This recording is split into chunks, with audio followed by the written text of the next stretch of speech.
জিলহজ মাসের প্রথম 10টি দিন, এই দিনগুলো হলো ইবাদতের, নেক আমলের সবচেয়ে বড় যে মৌসুম রমাদান, তারপরে সবচেয়ে বড় মৌসুম হলো জিলহজের প্রথম দশক। ইবাদত এবং নেক আমলের জন্য আল্লাহ সুবহানাহু ওয়া তাআলা আমাদেরকে কিছু মৌসুম দিয়েছেন, কিছু সিজন দিয়েছেন। এই সিজনগুলোর মধ্যে থেকে সবচেয়ে বড় ইবাদতের মৌসুম বা সিজন কোনটা? রমজান মাস। মাসব্যাপী পুরো 30 দিনের মৌসুম। রমজানের পরে ইবাদতের সবচেয়ে বড় বৃহত্তম ইবাদতের মৌসুম হলো কোনটা? জিলহজের প্রথম 10টা দিন। এই 10টা দিনের মর্যাদা, এই 10টা দিনের ফজিলত, এই 10টা দিনের মাহাত্ম্য আমাদের দেশের বেশিরভাগ মানুষ জানেন না। আমরা কোরআন এবং হাদিসের আলোকে 11টি আমলের কথা বলতে পারি। এই 11টি আমল এই দশকের জন্য খাস, স্পেশাল। নাম্বার 1 নম্বর এই দশকের আমল হলো বেশি বেশি আল্লাহর জিকির করা। কি করা? বেশি বেশি আল্লাহর জিকির করা। কারণ কোরআনে কারিমে সূরা তাওবাতে আল্লাহ রাব্বুল আলামিন এই দশককে ইঙ্গিত করে বলেছেন যে তোমরা আল্লাহ তাআলার জিকির করো ফি আইয়ামিন মাদুদাত, নির্দিষ্ট দিনসমূহে, নির্ধারিত দিনগুলোতে তোমরা আল্লাহর জিকিরে মাশগুল থাকো। এখানে আল্লাহর জিকির যে নির্দিষ্ট দিনগুলোতে রাখার কথা বলা হয়েছে, সেই আয়াতের ব্যাখ্যা আবারও তাফসীর ইবনে কাসিরে এবং ইবনে আব্বাস রাদিয়াল্লাহু তাআলা সহ আরো অন্যান্য মুফাসসিরদের থেকে বর্ণিত হয়েছে যে নির্দিষ্ট দিন বলতে জিলহজের প্রথম 10 দিনকে আল্লাহ তাআলা মিন করেছেন। এই 10 দিনই তোমরা আল্লাহর জিকিরে বেশি বেশি করে আল্লাহ তাআলার জিকির করো। তাহলে জিকির শুধু না, পরিমাণে বাড়িয়ে বাড়িয়ে বেশি বেশি পরিমাণে জিকির করতে হবে। এই দশকে আল্লাহ তাআলার স্মরণ অন্তরে হবে, মুখে আল্লাহ তাআলার জিকির চলবে, কাজের মাধ্যমে জিকিরের আমল চলবে, অন্তরের স্মরণের মাধ্যমে, মুখে জিকিরের মাধ্যমে। কোরআনের তেলাওয়াত একটা জিকির, তাসবিহগুলো একটা জিকির, তাহমিদ আল্লাহর প্রশংসা একটা জিকির। এরকম যত জিকির আছে, এই দশক হলো জিকিরের দশক। সবচেয়ে বেশি জিকির চলবে। সবচেয়ে বেশি কি চলবে? জিকির চলবে। দ্বিতীয়ত যে আমলটি চলবে তা হলো যে কোনো নেকামল, যে কোনো নেকামল। কারণ একটু আগে আমরা হাদিস শুনলাম যে নবী করিম সাল্লাল্লাহু আলাইহি ওয়াসাল্লাম বলেছেন, মা মিন আইয়ামিন আল্লাহ আমালুস সালিহু ফিহিন্না আহাব্বু ইলাল্লাহ মিন হাযিহিল আইয়াম। এই জিলহজের 10 দিনের চাইতে অন্য কোন দিনের নেক আমল আল্লাহর কাছে বেশি প্রিয় না। মাস হিসাবে রমাদান সবচেয়ে সেরা, আর দিন হিসাবে খুচরা দিনগুলোর মধ্যে রমজানের বাইরে সবচেয়ে সেরা কোনটা? জিলহজের প্রথম দশক। রমজানের পরে মর্যাদার বিচারে সবচেয়ে বেশি মর্যাদাপূর্ণ দশক হলো এই দশক। এই জন্য এই দশকে আমল করলে আল্লাহর কাছে এত প্রিয় যে অন্য কোনো সময়ের আমল আল্লাহর কাছে এত প্রিয় না। এই জন্য এই দশকের দ্বিতীয় আমল হলো বেশি বেশি নেক আমল করা। বেশি বেশি কি করা? নেক আমল করা। রুটিন যে নামাজগুলো আছে, কাজগুলো আছে, সেগুলো বিশেষ ইহতিমামের সাথে করা। অন্য সময় আপনি নামাজে টুকটাক গাফলতি করেন, কিন্তু এই দশকে মোটেই করবেন না। অন্য দশকে আপনার ফজরের জামাতে একটু মিস হয়, এই দশক মোটেই করবেন না। আগে থেকে ইহতিমাম থাকবে যে এই দশক কোনোভাবে ইবাদত থেকে আমি যেন দূরে না থাকি। আল্লাহ তাআলা আমাদের সবাইকে আমলের তৌফিক দান করুন। তাহলে 2 নম্বর আমল হলো বেশি বেশি নেক আমল করা এই দশকে। রুটিন নেক আমলগুলো যেগুলো সবসময় করতে হয়, এগুলোকে বিশেষ ইহতিমামের সাথে করা, আর আরো নফল আমল বাড়িয়ে বাড়িয়ে করা। আপনি অন্য সময় কোরআন তেলাওয়াত খুব বেশি করতে পারেন না, এই দশকে কোনো অবস্থাতে ছাড়বেন না। অন্য সময় তাসবিহ তেলাওয়াত খুব বেশি হয় না, এই দশকে কোনো অবস্থায় ছাড়বেন না। অন্য সময় নামাজে খুব বেশি খুশু ধরে রাখতে পারেন না, এই দশকে চ্যালেঞ্জ থাকবে যে ধীরস্থিরতার সাথে, মনোযোগের সাথে নামাজ পড়ব। এভাবে নেক আমলের কসরত করতে থাকবেন আল্লাহর প্রিয় পাত্র হওয়ার পথে। আমরা এগিয়ে যেতে চাইলে এই দশক, এই 10টা দিন আমাদের জন্য বিরাট বড় একটা সুযোগ। আল্লাহ আমাদের সবাইকে তৌফিক দান করুন। 3 নম্বর এই দশকের করণীয় হলো সকল গুনাহ থেকে অন্য সময়ের চাইতে এই সময়টাতে বেঁচে থাকার জন্য বেশি সচেষ্ট থাকা। গুনাহ তো 12 মাসই আমরা করবো না, কিন্তু এই দশক গুনাহ না করার ব্যাপারে চেষ্টাটা একটু বেশি থাকবে। কারণ আপনারা সূরা তাওবার একটা আয়াত শুনেছেন, আল্লাহ রাব্বুল আলামিন সম্মানিত 4 মাসের আলোচনা করে বলেছেন, যালিকাদ দীনুল কাইয়্যিম ফালা তাজলিমু ফিহিন্না আনফুসাকুম। এই সম্মানিত মাসগুলোতে তোমরা নিজের প্রতি নিজে অবিচার করিও না। ভাইরা আমার, তার মানে যেই সময়টাতে আল্লাহর নৈকট্য লাভের সুযোগ, ওই সময়টাতে যদি কেউ পাপাচারে লিপ্ত হয়, এর চেয়ে পাপিষ্ঠ আর কে আছে? এই জন্য আল্লাহ রাব্বুল আলামিন আমাদেরকে দরদের সাথে বলছেন, ভাষা খেয়াল করেন, ফালা তাজলিমু ফিহিন্না আনফুসাকুম, তোমরা নিজের পায়ে নিজে কুঠারাঘাত করিও না।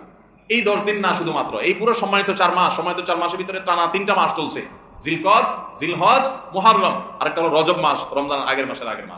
তাহলে সম্মানিত 4 মাসের মধ্যে এই 10টা দিন আবার বিশেষ মর্যাদাবান। অতএব এই আয়াতটা এখানে আরো বেশি ফিট হবে, অর্থাৎ পাপাচার থেকে বাঁচার জন্য আলাদা কসরত থাকবে। অন্য সময় আমি গুনাহের কাজ করলেও এই দশকে কোনো অবস্থাতে আল্লাহর নাফরমানি করব না। আল্লাহ আমাদের সবাইকে বেঁচে থাকার তৌফিক দান করুন। ভাই আমার, তাহলে 3 নম্বর আমল আমরা পেয়ে গেলাম। 4 নম্বর আমল হলো যাদেরকে আল্লাহ তাআলা সামর্থ্য দিয়েছেন তারা হজ করবেন। এই দশক হজের আমলের মাস, আমলের দশক। এই দশকেই তো হজ হবে। অতএব যাদের তৌফিক দিয়েছেন আল্লাহ তাআলা, তারা কি করবেন? হজ করবেন। এটা দশকের আমল। এটা হলো 4 নম্বর আমল। 5 নম্বর আমল হলো যাদেরকে আল্লাহ সামর্থ্য দিয়েছেন তারা এই দশকে কুরবানি করবেন। কারণ কুরবানি এমন একটা আমল, নবী করিম সাল্লাল্লাহু আলাইহি ওয়াসাল্লাম মদিনা হিজরত করেছেন, এরপর থেকে প্রতি বছরই তিনি কি করেছেন? কুরবানি করেছেন। আল্লাহ নির্দেশ করেছেন, ফাসাল্লি লিরাব্বিকা ওয়ানহার, তুমি তোমার রবের নির্দেশ পালনার্থে নামাজ আদায় করো এবং কুরবানি করো। এই জন্য ঈদুল আজহা অর্থাৎ এই জিলহজের প্রথম দশকের শেষ দিন অর্থাৎ 10ম দিনে কোরবানির আমলটা করা, এটা যাদের সামর্থ্য আছে তাদের জন্য প্রযোজ্য। এই দশকের একটা আমল হলো কি করা? কোরবানি করা। কয়টা আমল গেল? 5টা।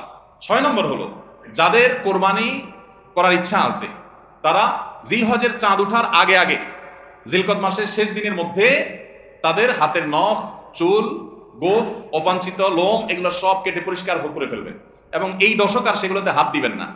কোরবানি করে তারপরে সেগুলো পরিষ্কার করতে চাইলে করবেন, এই দশকে আর হাত দিবেন না। নবী সাল্লাল্লাহু আলাইহি ওয়াসাল্লাম বলেছেন, মান আরাদা আন ইউদাহিয়া ফালা ইয়াখুয মিন শা'রিহি ওয়া আযফারিহি শাইআ, যে ব্যক্তি কোরবানি করার এরাদা করেছে, নিয়ত করেছে, সেই জন্য তার চুল, নখ এগুলো না কাটে। ওই 10 দিন জিলহজের চাঁদ উঠছে আর কাটবেন না, চাঁদ উঠার আগে আগে কেটে ফেলবেন এবং কোরবানির পরে যায় কাটবেন, এই 10 দিন বিরত থাকা।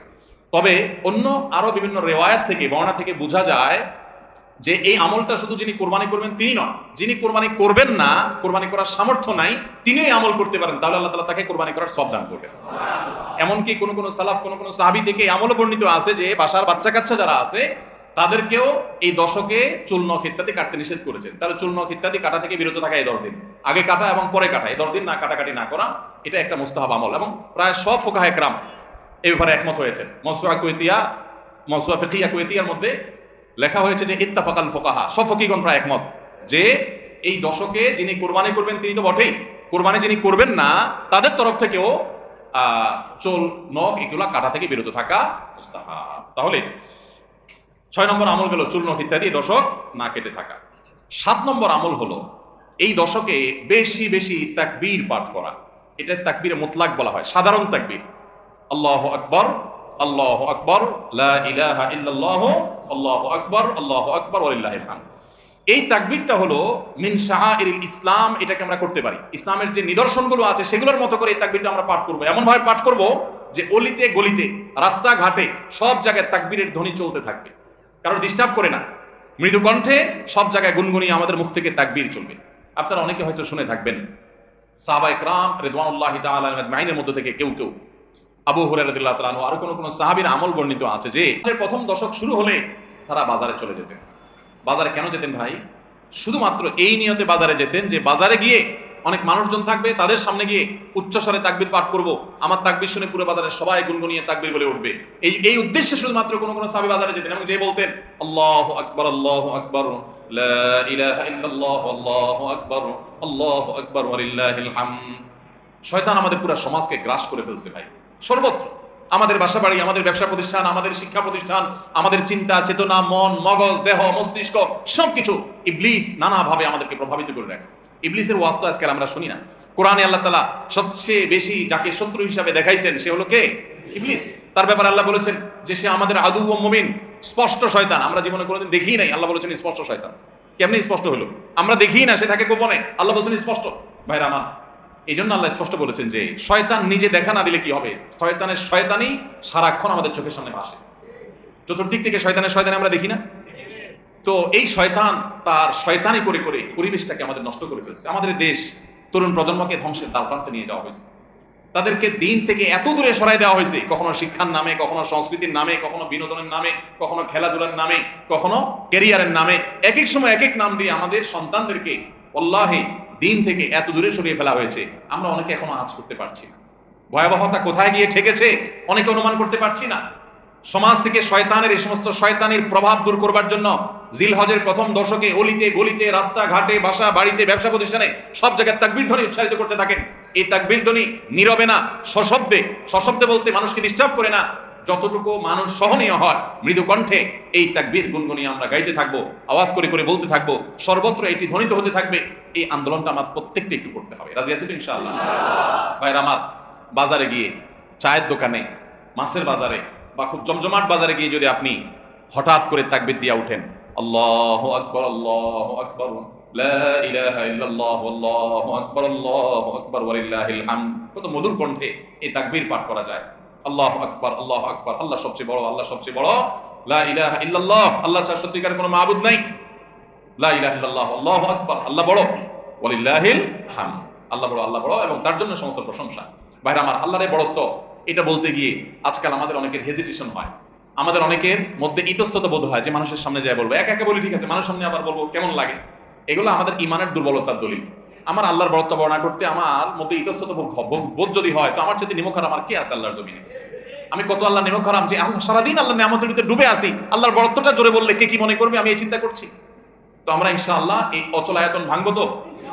আমরা ইনশাআল্লাহ এই হীনমন্যতা, এই ইতস্ততা দূর করবো তো ইনশাআল্লাহ। ভাইরা আমার, টার্গেট করে করে বাসায় যাওয়ার সময় মোবাইলে অ্যালার্ম দিয়ে দিই, লিখে লিখে রিমাইন্ড করে করে তারপরে আমল করবো। মনে থাকবে তো ইনশাআল্লাহ। যেখানে মানুষ আছে একটু জোরে জোরে তাকবীর পাঠ করবো। বাসায় ঢোকার সময় জোরে জোরে পড়তে পড়তে ঢুকবেন, যাতে বাসার সবাই তাকবীর দিয়ে উঠে। হঠাৎ মনে হবে একটু জোরে জোরে পড়বেন, যাতে সবাই তাকবীর দিয়ে উঠে। পুরো পরিবেশটাকে সেভাবে করবেন। আমি আমার বাসায় এই দশক আসলে সাধারণত মৃদু কণ্ঠে ভলিউমের সবসময় তাকবীরটা চালু করে রাখি, যাতে সবার মনে হয়। অফিসে কম্পিউটারে এটাকে মৃদু কণ্ঠে চালু করে রাখি, অন্যান্য কাজ করতে থাকি, এই আওয়াজ চলতে থাকে, যাতে করে যে আসে সে দেখে তার মনে হয় সে আমলটা করতে পারে। তো আমরা এই আমলটা চিন্তা করবো তো ইনশাআল্লাহ। যদি আপনি বাজারে গিয়ে তাকবীর বলেন, আমাদের সমাজের যে অবস্থা, যে অবক্ষয়, দ্বীনি চেতনা দিন দিন যেভাবে হারিয়ে গেছে, আপনার তাকবীর শুনে হয়তো অনেকে হাসবে। হঠাৎ করে যখন বাজারে গিয়ে তাকবীর দিবেন জোরে জোরে, বলবে ব্যাপার কি? কেউ কেউ হয়তো ইশারা করছে মাথায় হয়তো কোনো সমস্যা আছে। এরকম হতে পারে, হতে পারে কি পারে না? কেন হতে পারে? কারণ সব গাফেলদের মধ্যে একজন জাকের আসছে, সব গাফেলদের মধ্যে একজন জাকের আসছে। যেখানে সবাই গাফলতিতে নিমজ্জিত, সেখানে একজন জিকিরকারী আসছে। এজন্য ওই গাফেলদের মধ্যে জিকিরকারী একজন জিকিরকারী ব্যক্তিকে মনে হয় পাগল, অথবা তাকে বলা হয় যে আননোন। অথচ হওয়া দরকার ছিল মুসলমানদের সমাজে সবাই জাকের, এক দুজন গাফেল, আর আমরা সবাই হয়ে গেছি গাফেল। এই জন্য একজন জিকিরকারী হলে তাকে মানুষ কি করে? উপহাস করে, পাগল মনে করে। ওই যে কোন দেশে নাকি রাজাকে ভবিষ্যৎবাণী করা হয়েছে যে রাজা সাহেব, পাগলা পানি আসতেছে, পাগলা পানি, বন্যার পানিতে যে পানি আসবে এটাতে সব জায়গায় ছড়ায় যাবে, এটা পাগলা পানি, দেশে আর কোনো পানি থাকবে না, এই পানি সবাই খাইতে বাধ্য হবে। আর এই পানি পাগলা পানি নাম এই জন্য দেওয়া হয়েছে, এই পানি যে খাবে সে পাগল হয়ে যাবে। রাজা সাহেব এই ভবিষ্যৎবাণী শুনে পরামর্শ করতেছেন সব মন্ত্রীদের সাথে যে কি করা যায়। দেশের সব মানুষ পাগল হয়ে গেলেও আমার তো অন্তত ভালো থাকতে হবে, আমি পাগল হয়ে গেলে দেশ চলবে কেন? তো সবাই বুদ্ধি দিচ্ছে, রাজা সাহেব এক কাজ করেন, তাহলে আপনার রাজ বাড়িতে বেশি করে পানি স্টক করে রাখেন। যে পাগলা পানি যখন আসবে, সাধারণ পানি যখন থাকবে না, ট্যাঙ্কিতে আপনার বাসায় পর্যাপ্ত পানি থাকবে, 1-2 মাস চলবে। তো অন্তত আপনি ওই পানিগুলো খাইয়া ভালো থাকলেন, জনগণ সব পাগল হয়ে গেল, আপনি একটু সামলালেন। তো বুদ্ধি অনুযায়ী রাজা সাহেব সব পানির ব্যবস্থা রাখছে এবং বিরাট পানির ট্যাঙ্কি ভরে ফেলছে। ভরার পর এবার সেই পানির ট্যাঙ্কির পানি রাজা সাহেব এবং তার ফ্যামিলির লোকজন খাইছে, এবং যথারীতি জনগণ ওই পাগলা পানি খায় সব পাগল হয়ে গেছে, আর পাগল হয়ে সব কাপড় চোপড় খুলে ফেলছে। এখন সব পাগলরা এসে রাজবাড়ি ঘেরাও করে ফেলছে, এবং সবাই মিলে বলতেছে ওই দেখো একটা পাগল। কারণ এগুলো পরনে কাপড় আছে, এগুলো মাথা নষ্ট হয়ে গেছে, এটা পরনে কাপড় পরে রয়েছে কেন? এবার রাজা সাহেব সবার সাথে পরামর্শ করতেছে, পরিবার সদস্য যে আমাদের কি করা এখন? সবাই যে আমাদেরকে পাগল বলা শুরু করছে, যদি পাগল বলে মাধ্যম দেওয়া শুরু করে দেয় কি করা যাবে? তখন এবার সবাই বুদ্ধি করলো পরিবারের লোকেরা যে তাহলে এক কাজ করা যাক, যে সমাজের সব পাগল থাকে সেখানে আসলে সুস্থ থাকাটা দোষের, আমরাও চলেন পাগলা পানি খায় পাগল হয়ে যাই। এবার তারাও পাগলা পানি খায় পাগল হয়ে গেছে, এবার পাগলে পাগলে মিলছে, আর অসুবিধা হয়। এই সমস্ত গল্প হয়তো এর কোনো বাস্তবতা নাই, কিন্তু এই গল্প বলার উদ্দেশ্য হলো যে যেই সমাজে মানুষ সব গাফেল হয়ে যায়, ফাসেকের পরিমাণ বেশি হয়ে যায়, সেই সমাজে একজন বাজারে গিয়ে যখন আল্লাহু আকবার তাকবীর ধ্বনি দিবে, তখন তাকে কিছু লোক পাগল বলাটা সমাজের মানুষের পাগল হওয়ার দলিল। পাগল হওয়া বলতে ফাসেক হয়ে যাওয়া, আল্লাহর জিকির থেকে দূরে সরে যাওয়ার দলিল। কেন বাজারে যায় যদি কেউ একটু গেয়ে উঠে, মনের সুখে কোনো একটা গান গেয়ে উঠে, তাকে তো কেউ অসুস্থ মনে করে না। তাহলে জিকির ক্ষেত্রে এরকম কেন হয়? আপনি যদি বাসে উঠেন, উঠে বলেন আল্লাহু আকবার লা ইলাহা ইল্লাল্লাহ আল্লাহু আকবার ওয়ালিল্লাহিল হামদ, প্রথম কারোর কাছে আনইজি লাগতে পারে। উঠার পর যদি আর কেউ পড়েন, বলবে যে ভাই হাতে কোনো ব্যাগ ট্যাগ তো দেখা যাচ্ছে না, কিছু বেচবে নাকি? হকার টকার নেই কোনো।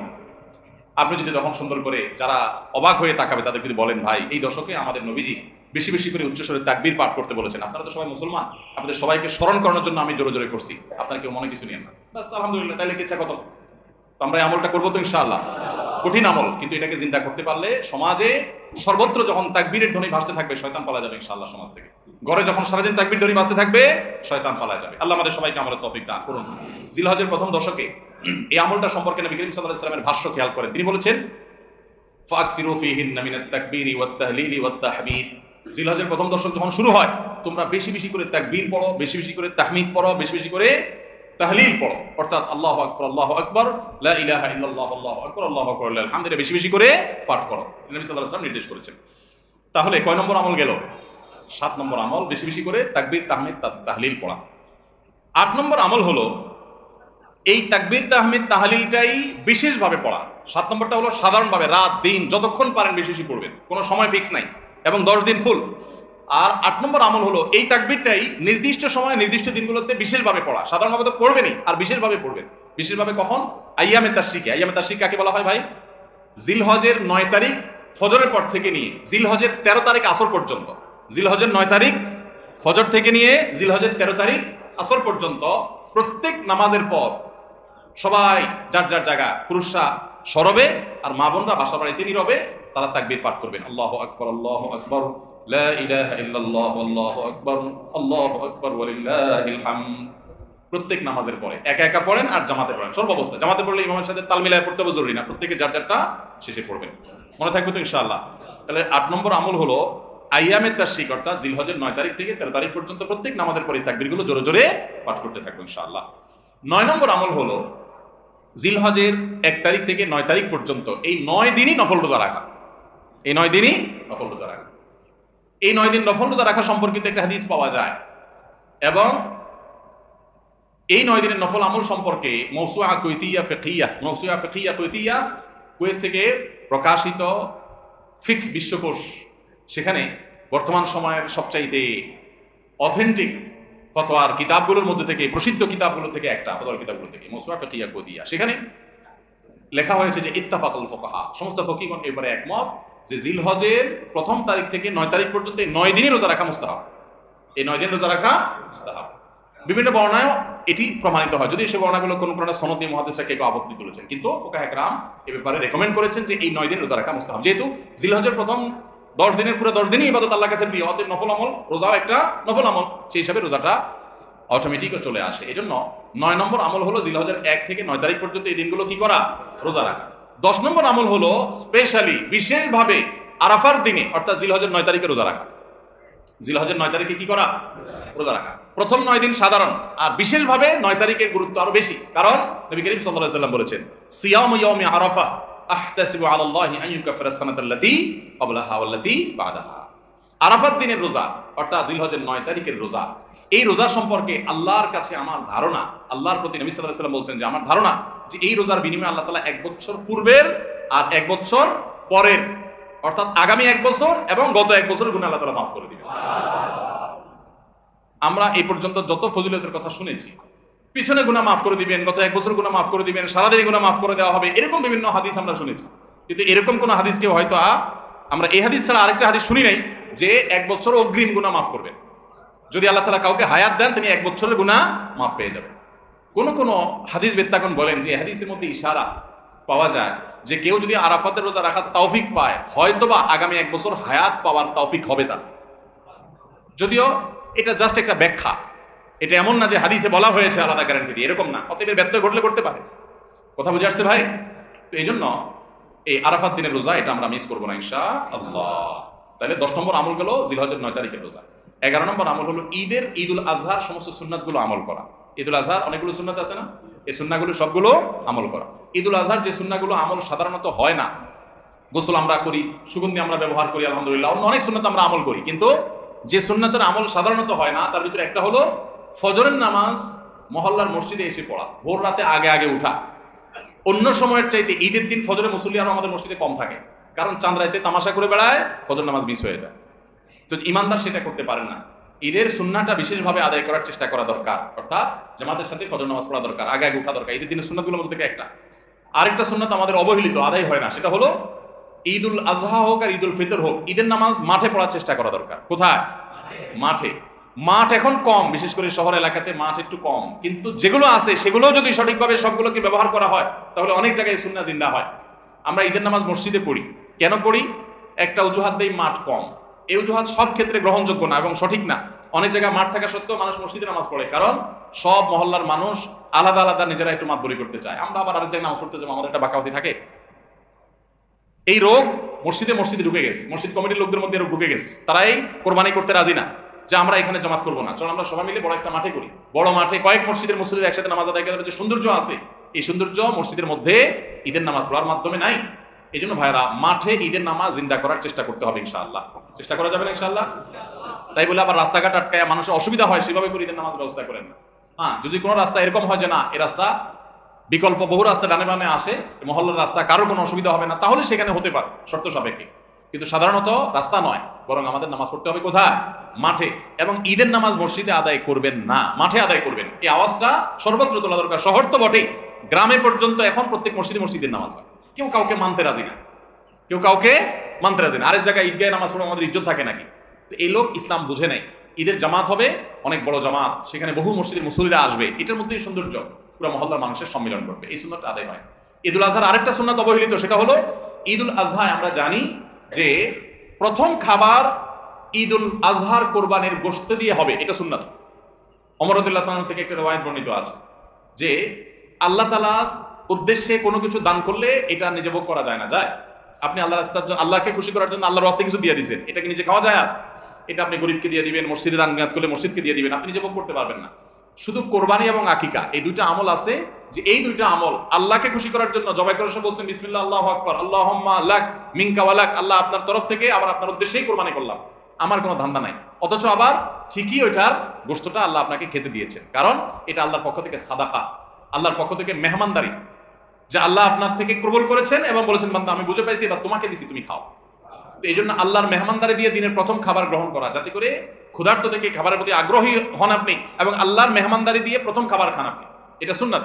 এই জন্য ঈদুল আজহার দিন আমরা কোনো কিছু না খেয়ে থাকবো, রাতে খেয়ে যে শোবো, এরপরে আর কোনো কিছু খাবো না, ঈদগাহে আসবো না খেয়ে, কোরবানির পশুর গোশত বানায়া রান্না করে ওইটা দিয়ে প্রথম খাবার খাবো ইনশাআল্লাহ। আল্লাহ তাআলা আমাদের সবাইকে এই সব সুন্নাহগুলো মেনে চলার তৌফিক দান করুন। তাহলে 11 নম্বর আমল হলো ঈদুল আজহার সব সুন্নাহগুলা পালন করা।